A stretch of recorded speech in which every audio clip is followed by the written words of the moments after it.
haifi Malam Bazoum Mohamed ɗan takarar jam'iyyar PNDS tarayya mai mulki a shekara ta 1960 a cikin jihar Difa da ke a yankin arewa maso gabashin ƙasar kusa da kan iyaka da ƙasar Chadi.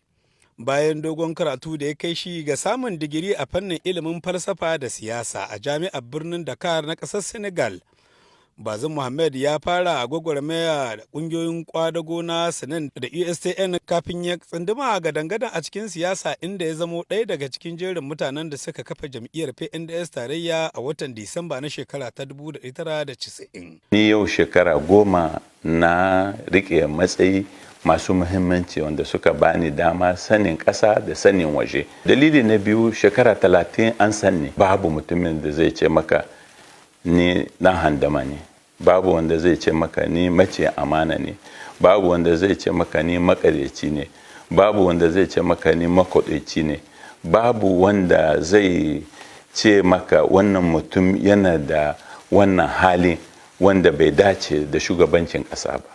Alhamdulillah. Tun dai lokacin da jam'iyyarsa ta tsayar da shi a matsayin ɗan takara a zaben shugaban ƙasa, Bazoum Mohamed ya shiga rangadi a birane da ƙauyuka na ƙasar ta Nijar domin tayar da magoya bayansa daga barci. Kuma yadda magoya bayan jam'iyyar tasa suka dinga cincirindo wajen tarbonsa, ya sa wasunsu na ganin akwai yiwuwar ma ya lashe zaben tun a zagayen farko, wato 'yan kukawo kamar yadda suke faɗa. Ni baka taba ji ni na ce za mu lashe tun zagaye na farko.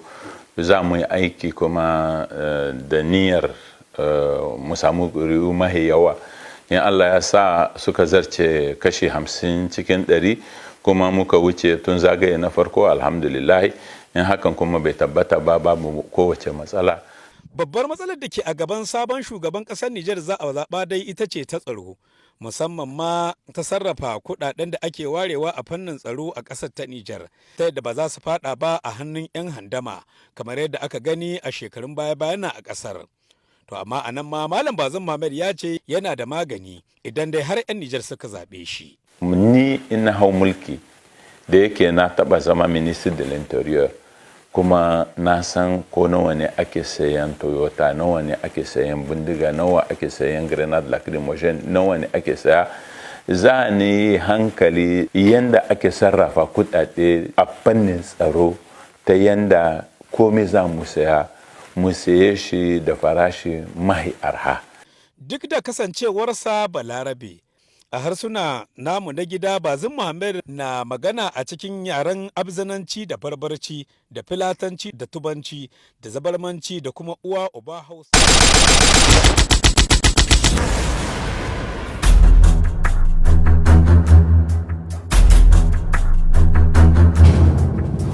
Na'am anti.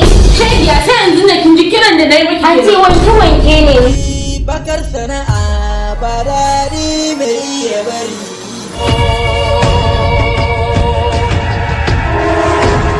Garin nan ka gane kwalawa ne sun dame mu, nake cewa in mun bullo da nan sun bullo da nan sun hana mana doguwar harka, ka gane babban yaya aiko.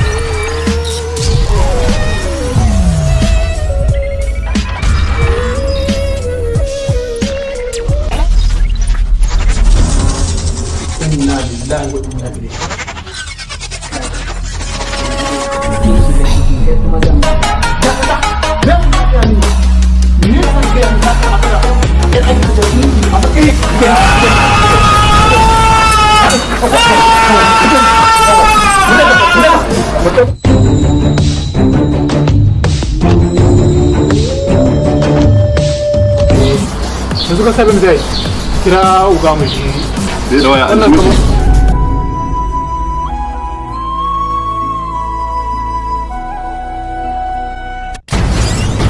'yan ta'adda ne marasa ji ne. Dakoro TV ita ta shirya wannan ƙayataccen shiri mai suna bakar sana'a. Akwai jami'an tsaro na musamman a cikin wannan shiri. akwai harkar girma, harkar kuɗi kenan. Jabar Dijab shi ya shirya wannan ƙayataccen shiri mai suna bakar sana'a. Za mu rika saka muku shi a ƙarshen kowane sati ranar Lahadi. Bakar sana'a.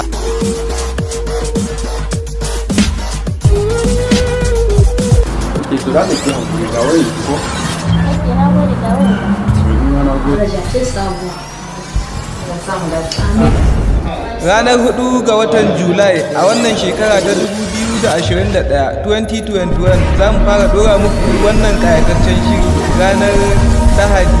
A Dakoro TV ne kadai za ku iya samun wannan shiri mai suna bakar sana'a. Fim ne mai dauke da al'amari mai girman gaske. Dakoro TV nan za ku sami bakar sana'a. Idan ba ki taimaka mata ke ma kin samu bakin haƙƙin ki ba, wani dalili ne zai sa ki kokarin cin amana? So in ban yi ci amana cikin wannan kamfanin aikin da zani biya guda nawa ne za a bani? Assalamu alaikum warahmatullahi wabarakatuhu. Jama'a da fatan kowa ana lafiya da cikin goshin lafiya. Mai magana shine Idris Lami wanda aka fi sani da Idris ziyartar insha Allah. Na zo muku da wani babban albishin ne insha Allah ga mai bukatar kayan ɗaki, salon ne, kwayoyi da dai sauransu duk abin da ya shafi kayan ɗaki insha Allah muna sayar da su insha Allah. Kuma ga mai bukatar sayan shaddodi, sari ko yadi duka akwai su insha Allah. Kuma ga mai bukatar sayan salula, Tecno, Infinix shi ma duka ana koman ɗinsu insha Allah. Ina akwai nimero da za mu ajiye muku insha Allah, ga mai bukata zai tantaɓe mu akan wannan nimero in Allah ya so yarda. Kuma da rabi zinla za mu shi ƙara haske akan yadda abubuwan suke tafiya suke gudana insha Allah.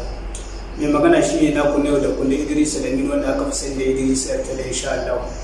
Kenan yan uwa kar ku bari a bar ku baya insha Allah. Akwai nimero wanda za mu ajiye muku gaban bidiyon in Allah ya so yarda. Kenan sai yan kun taɓo mu insha Allah. Kuma duk wanda ya gwada bidiyon insha Allah ya tura shi domin yan uwa ko da suna bukata za su tuntube mu Allah su yara. Mai magana shine naku Idris ziyartar. Assalamu alaikum warahmatullahi.